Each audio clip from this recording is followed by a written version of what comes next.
Hello and welcome to my YouTube channel खुद की पाठशाला। आप सभी का स्वागत है हमारे यूट्यूब चैनल खुद की पाठशाला में। आज के सेशन में हम लोग देखेंगे Bihar board class 10th math chapter 3 जिसका नाम है दो चर वाले रैखिक समीकरण। उसका मोस्ट इम्पोर्टेंट ऑब्जेक्टिव क्वेश्चन जो कि एग्जाम के पॉइंट ऑफ व्यू से बहुत ही महत्वपूर्ण होंगे। तो चलिए शुरू करते हैं आज की सेशन में। यह हमारा तीसरा सेशन है। आप पिछले 2 सेशन नहीं देखे हुए हैं तो आप देख सकते हैं प्ले लिस्ट में जाके। ठीक है, क्वेश्चन नंबर फर्स्ट कह रहा है दो चर x, y में रैखिक समीकरण ax plus b y plus c equal to 0 दिया है कि वास्तविक संख्याओं का समुच्चय में कितने हल होंगे। तो देखिए, ऐसे समीकरण में हम x का मान अलग अलग रखते जाएंगे 1 2 3 4 5 6 और y का हमें अलग अलग मान प्राप्त होता जाएगा। ठीक है, ऐसे समीकरण का हमारा अनंत हल होता है। ठीक है, तो राइट आंसर हमारा ऑप्शन नंबर डी हो जाएगा। Right answer option number D, इनमें से कोई नहीं। Next question, question number second कह रहा है रैखिक समीकरण युग्म x प्लस 3y माइनस 4 बराबर 0 तथा 2x minus 5y minus 1 equal to 0। इनमें बताना है संबंध क्या है, ये अविरोधी है, विरोधी है, आश्रित है या क्या है। तो सबसे पहले हम रैखिक समीकरण का व्यापक रूप देख लेते हैं। रैखिक समीकरण का व्यापक रूप होता है ax plus b y plus c बराबर 0। ठीक है, अब देखिए यहाँ पे हमारा दो समीकरण दिया हुआ है, तो इसे मान लेंगे समीकरण फर्स्ट और इसे कर लेंगे समीकरण सेकंड। ठीक है, तब यहाँ क्या हो जाएगा a1x b1y और c1। ठीक है, अब आइए यहाँ समझते हैं। यहाँ पे हमारा समीकरण के बीच में तीन संबंध होता है। पहला संबंध क्या होता है, तो a1 अपन में a2 बराबर नहीं हो b1 अपन में b2, तब इस स्थिति में समीकरण का एक हल होता है और ऐसे समीकरण को हम अविरोधी समीकरण कहते हैं। ठीक है, दूसरा देखिए, दूसरा कह रहा है a1 अपन में a2 बराबर हो b1 अपन में b2 बराबर हो c1 अपन में c2। तो इस स्थिति में समीकरण का अनंत हल होता है, इन्फिनिटिव हल होता है। ठीक है, और ऐसे समीकरण को हम आश्रित समीकरण कहते हैं। क्या कहते हैं, आश्रित समीकरण। ठीक है, तीसरा कह रहा है a1 अपन में a2 equal to b1 upon में b2 did not equal to c1 upon में c2। तब इस स्थिति में हमारे समीकरण का कोई हल नहीं होता है। इस स्थिति में क्या होता है, इस स्थिति में समीकरण का कोई हल नहीं होता है और ऐसे समीकरण को हम क्या कहेंगे, ऐसे समीकरण को हम विरोधी समीकरण कहते हैं, विरोधी समीकरण। ठीक है, यही हमारा तीन संबंध होता है समीकरण के बीच में। अब हम समझते हैं इनके बीच में संबंध क्या है। ठीक है, यहाँ देखिए x के गुणांक को a, y के गुणांक को b और अचर संख्या को c कहते हैं। ठीक है, समीकरण फर्स्ट है तो x के गुणांक को a1, y के गुणांक को b1 और अचर संख्या को c1। और वहीं पर समीकरण सेकंड में कहेंगे x के गुणांक को a2, y के गुणांक को b2, अचर संख्या को c2। आइए अब हम देखते हैं इनके बीच में संबंध क्या है। ठीक है, देखिए यहाँ पे x के गुणांक में कुछ नहीं है तो 1 है। ठीक है, यहाँ पे x के गुणांक में क्या है, 2 है। आगे कह रहा है y के गुणांक में 3, तो 3 लिख दिए। यहाँ पे y के गुणांक में -5। ठीक है, अब इनके बीच में पहले संबंध देख लेते हैं। इनके बीच में पहले संबंध देख लेते हैं। क्या 1/2 बराबर 3/-5 होता है, तो नहीं। तो इनके बीच में संबंध क्या है, बराबर नहीं का, बराबर नहीं का संबंध है। ठीक है, ये बराबर नहीं का संबंध किस में आ रहा है, ये आ रहा है हमारा पहला वाला में। तो ये कह रहा है समीकरण युग्म में क्या है, तो ये अविरोधी है। राइट आंसर क्या होगा, अविरोधी। ठीक है, समझ में आया। आगे चलिए, क्वेश्चन नंबर 3 कह रहा है के किस मान के लिए समीकरण निकाय x प्लस 2y बराबर 3 तथा 5x प्लस के वाई बराबर 15 के अनंत हल हैं। ठीक है, अनंत हल, अनंत हल किस स्थिति में होता है, जब समीकरण युग्म आपस में बराबर हो, समीकरण युग्म आपस में बराबर हो। ठीक है, आइए देखते हैं। यहाँ x के गुणांक में 1, यहाँ x के गुणांक में -5। ठीक है, आगे चलिए, y के गुणांक में 2 और यहाँ y के गुणांक में k।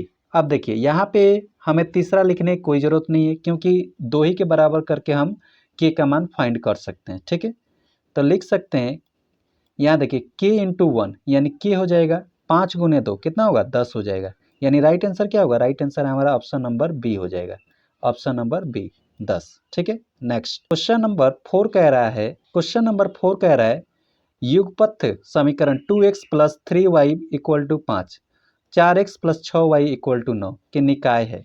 हमें फिर इनमें संबंध बताना है। ठीक है, लिखते हैं सबसे पहले, यहाँ पे x के गुणांक 2, यहाँ पे x के गुणांक 4। ठीक है, उसके बाद देखिए यहाँ y के गुणांक 3 और यहाँ पे y के गुणांक 6। ठीक है, क्या ये आपस में बराबर है, तो देखिए 2 से जब काटेंगे तो 2 दूनी 4, यहाँ पे 3 दूनी 6, यानी ये आपस में बराबर है, ये आपस में बराबर है।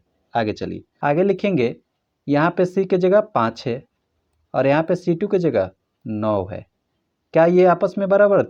ये देखिए 3/6 यानी 1/2 है और 5 दूनी 10 होना चाहिए। यहाँ अगर 10 होता है तो ये आपस में बराबर होता है, लेकिन ये 9 है, इसलिए ये आपस में बराबर नहीं। तो आइए देखते हैं ये संबंध किस में है। तो देखिए पहला तो आपस में बराबर है, दूसरा आपस में बराबर नहीं है। ये संबंध किस में है? तीसरे नंबर पे है और इसे क्या कहते हैं? अविरोधी कहते हैं। इसका कोई हल नहीं होता है। तो राइट आंसर हमारा क्या होगा? हम इसे असंगत भी कह सकते हैं, ठीक है, हम इसे असंगत भी कह सकते हैं। असंगत का कोई हल नहीं होता है। तो ये क्या है? ये हमारा समीकरण निकाय असंगत है, ठीक है, असंगत। असंगत अगर नहीं रहता तो इसमें दिया होता कोई हल नहीं, ठीक है। आगे चलते हैं क्वेश्चन नंबर 5। क्वेश्चन नंबर 5 कह रहा है समीकरण 3x माइनस वाई बराबर 5 तथा 6x माइनस 2y बराबर का कोई हल नहीं है, तो के बराबर क्या होना चाहिए? तो देखिए समीकरण निकाय में जब कोई हल नहीं होता है तो इनका लास्ट वाला आपस में बराबर नहीं होता है, तो हम लास्ट वाला ही लिखेंगे, ठीक है। तो हम यहाँ लिखेंगे a1 बराबर 3, ठीक है, और a2 बराबर क्या दिया है? 6 दिया है। उसी तरह यहाँ दिया है b1 का मान -1 और b2 का मान -2, ठीक है, यही दिया हुआ है। उसके बाद हमारा बराबर नहीं होता है c1 अपन में c1 का मान 5 और c2 का मान k दिया है, ठीक है। अब आइए इस पार्ट को हम इग्नोर कर देंगे, ठीक है, और यहाँ से हम आगे बढ़ेंगे। यहाँ k इंटू -1, यहाँ देखिए सबसे पहले तो हम माइनस माइनस कर देते हैं, यहाँ भी माइनस यहाँ भी माइनस, तो माइनस माइनस हमारा क्या हो जाएगा? कट जाएगा, ठीक है। अब k इंटू 1 कितना होता है? k हो जाएगा, और यहाँ पे देखिए 5 इंटू 2 यानी 10, और यहाँ पे डिड नॉट इक्वल टू का सिंबल है तो did not equal to. Right answer क्या होगा? राइट आंसर हमारा ऑप्शन नंबर सी हो जाएगा। राइट आंसर हमारा ऑप्शन नंबर सी हो जाएगा, ठीक है। नेक्स्ट क्वेश्चन नंबर 6 कह रहा है यदि रैखिक समीकरण युग्म असंगत है तो उसे निरूपित करने वाली रेखाएं होती है। यदि रैखिक समीकरण युग्म असंगत होगा तो उसे निरूपित यानी उसे दिखाने वाली रेखाएं कैसी होगी, ठीक है। तो देखिए जब रैखिक समीकरण युग्म असंगत, यही था ना हमारा असंगत, जब रैखिक समीकरण युग्म असंगत होगा तब इससे दिखाने वाली रेखाएं जो होंगी वो समांतर होंगी, वो किसी भी बिंदु पर एक दूसरे को प्रतिच्छेद नहीं करेंगी, वो क्या होंगी?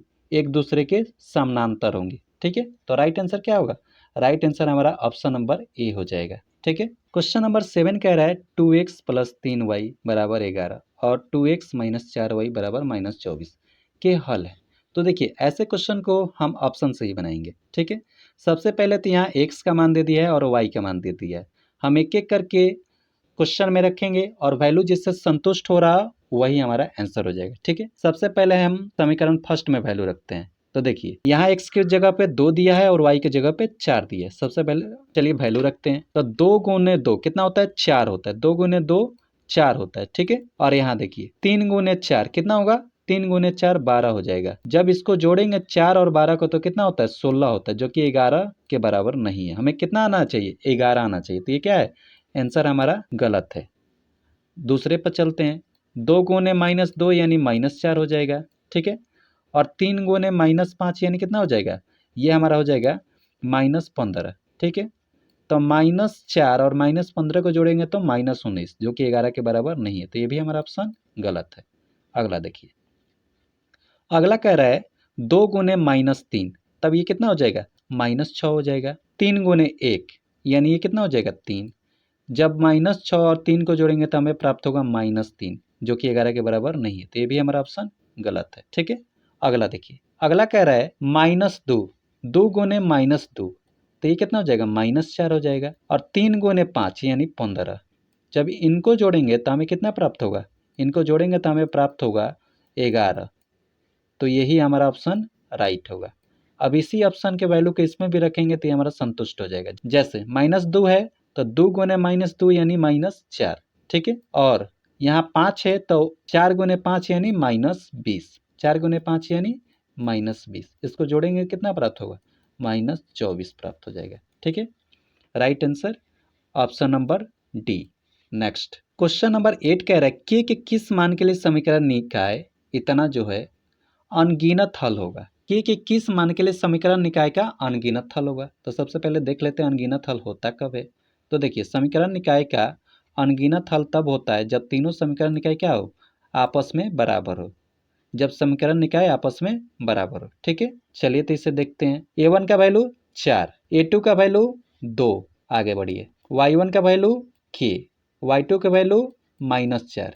ठीक है, अब आगे हमें वैल्यू रखने की जरूरत नहीं क्योंकि हमें k का ही मान प्राप्त कर रहे हैं। तो सबसे पहले यहाँ काट देते हैं, 2 दूनी 4, 2 मर्त में कट गया। k गुने 1 यानी k ही होगा, और 2 गुने -4 यानी -8 हो जाएगा, -8, और k इंटू 1 यानी k, यानी हमें k का वैल्यू क्या प्राप्त हुआ, k का वैल्यू हमें -8 प्राप्त हुआ, जो कि right answer option number B में दिया है।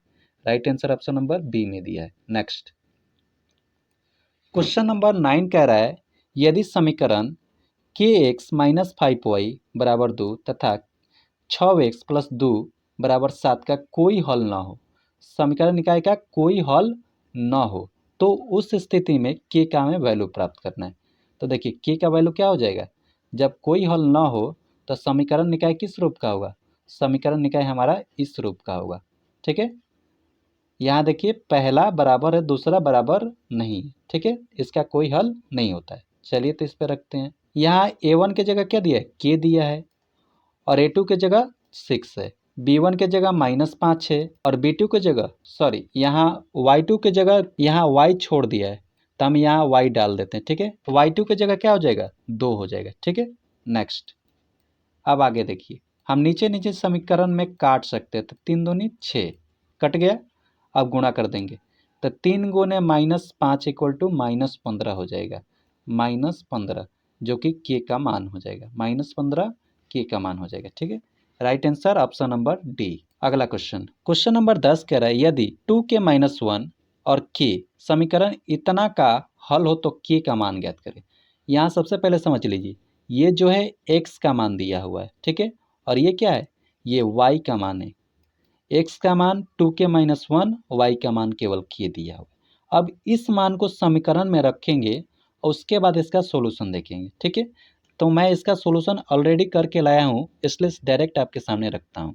आपका क्वेश्चन था 10x - 9y बराबर 12। ठीक है, x का वैल्यू क्या था, 2k-1, तथा y का वैल्यू था k। अब ये मान कहाँ रखेंगे, समीकरण में। तो 10 का 10x की जगह पर 2k-1 और -9 इंटू k बराबर 12। ठीक है, 10 गुने 2 यानी 20, अब k का k, 10 गुने -1 यानी 10। ठीक है, यहाँ पे हो जाएगा 9k बराबर 12। ठीक है, 20k में से 9k घटा लेंगे तो 11k बराबर 12 प्लस 10, यहाँ माइनस है तो इधर जाके प्लस में, k बराबर क्या हो जाएगा, k बराबर हमारा हो जाएगा 12 प्लस 10 बराबर 22, और इधर 11 गुणा में था तो इधर आके भाग में। ठीक है, जब इससे काटेंगे तो क्या प्राप्त होगा, 2। राइट आंसर हमारा क्या होगा, 2, यानी के का मान 2 प्राप्त हुआ। Right answer option number B, k का मान 2। ठीक है, next question number 11। Question number 11 कह रहा है यदि 2x प्लस 3y बराबर 12 और 3x माइनस 2y बराबर 5, तब हमें x और y का मान निकलना है। तो फिर से हम वही काम करेंगे, एक बार x का मान रखेंगे, एक बार y का। ठीक है, समीकरण 1 में, और सही वैल्यू मिलने पर उसको दूसरा समीकरण सेकंड जांच लेंगे, उसके बाद वही हमारा राइट आंसर हो जाएगा। ठीक है, यहाँ देखिए, यहाँ पे कह रहा है x बराबर 2, y बराबर 3, वैल्यू रखते हैं तो 2 गुने 2 कितना हो जाएगा, 4 हो जाएगा। ठीक है, और 3 गुने 3 यानी कितना हो जाएगा, 3 गुने 3 यानी 9 हो जाएगा।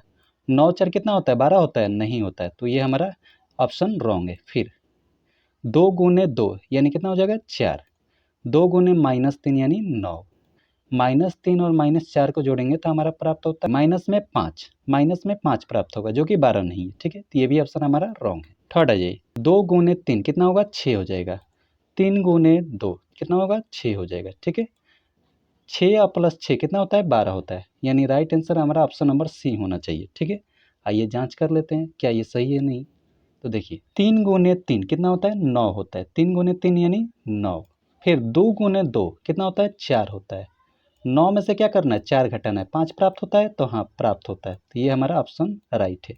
Right answer option number C. Next question number 12 कह रहा है 2x प्लस 3y बराबर 11 और 2x माइनस 4y बराबर -24 के हल हैं। ठीक है, फिर से वही हम काम करेंगे, x बराबर फिर से वैल्यू रखेंगे और y बराबर रखेंगे और देखेंगे ऑप्शन कौन सा सही है। ठीक है, देखिए x बराबर 2 रखेंगे, 2 दूनी 4। ठीक है, और 3 चौके 12 कितना प्राप्त होता है, 16। जो कि 11 के बराबर नहीं है, तो ऑप्शन ए गलत। ठीक है, बी पर चलते हैं। x बराबर 2, तो ये हो जाएगा हमारा 4, 2 दूनी 4, y बराबर -5 यानी -15। -15 में से 4 घटा लेंगे, कितना होगा -11। माइनस में हमें 11 प्राप्त हो रहा है, लेकिन हमें क्या चाहिए, माइनस में नहीं प्लस में 11 चाहिए, तो ये भी ऑप्शन हमारा गलत हो गया। ठीक है, ऑप्शन सी कह रहा है -3 यानी 3 दूनी माइनस में 6 हो जाएगा, और यहाँ पे क्या हो जाएगा 3 एकम 3, यानी ये कितना प्राप्त होगा, ये हमें प्राप्त होगा -3, यानी ये भी ऑप्शन हमारा सी नंबर भी गलत है। ऑप्शन डी पर आते हैं, -2 यानी -2 इंटू 2 कितना प्राप्त होगा, माइनस में हमें 4 प्राप्त होगा, और 3 गुने 5 यानी प्लस में ये हमारा 15 हो जाएगा। 15 में से -4 घटाएंगे 11 प्राप्त होता है, हाँ जी प्राप्त होता है, तो राइट आंसर हमारा ऑप्शन नंबर डी हो जाएगा। इसको हम दूसरे में भी रख के जाँच कर लेते हैं। -2 गुने 2 कितना होगा, -4 हो जाएगा, और 5 गुने 4 कितना हो जाएगा, 20 हो जाएगा।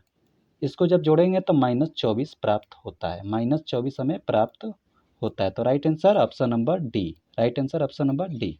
अगला क्वेश्चन, क्वेश्चन नंबर 13 कह रहा है यदि 10 के पावर 2y बराबर 25 तो 10 के पावर -y बराबर क्या होगा। आइए हम इसे देखते हैं। यहाँ आप देख पा रहे हैं 10 के पावर 2y बराबर 25। ठीक है, हम इसे लिख सकते हैं 10 के पावर y का होल पावर 2 बराबर 25। पावर इधर 2 है तो उधर रूट चढ़ा देंगे। ठीक है, 2 को उधर करके रूट चढ़ा दिया, ये हमें कितना प्राप्त हो, 10 के पावर y बराबर 5। ठीक है, हम इसे पलट देंगे तो 1/10 के पावर y बराबर 1/5। ठीक है, और हम इसे पलटे हुए हैं, तो जब पावर उल्टा होता है तो हम इसे पलटते हैं तो पावर माइनस में लिखते हैं, यानी 10 के पावर -y बराबर 1/5। राइट आंसर क्या होगा, 1/5। 10 के पावर -y बराबर, 10 के पावर -y बराबर कितना प्राप्त हुआ, 10 के पावर -y बराबर हमें प्राप्त हुआ 1/5। 1/5 right answer option number A. Question number 14 कह रहा है x बराबर √7 + 4√3, तो x + 1/x का मान ज्ञात करें।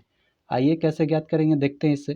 देखिए क्वेश्चन हमारा था x बराबर √7 + 4√3। ठीक है, आगे आइए, हम दोनों साइड स्क्वायर करेंगे। स्क्वायर करेंगे तो यहाँ हो जाएगा हमारा x², और इधर रूट चढ़ाएंगे तो इधर से रूट हमारा हट जाएगा, तो प्राप्त होगा 7 + 4√3। ठीक है, इसे मान लेंगे समीकरण फर्स्ट। x² का हमने वैल्यू प्राप्त कर लिया। ठीक है, आगे आइए, हमसे पूछ रहा था x + 1/x का मान क्या होता है।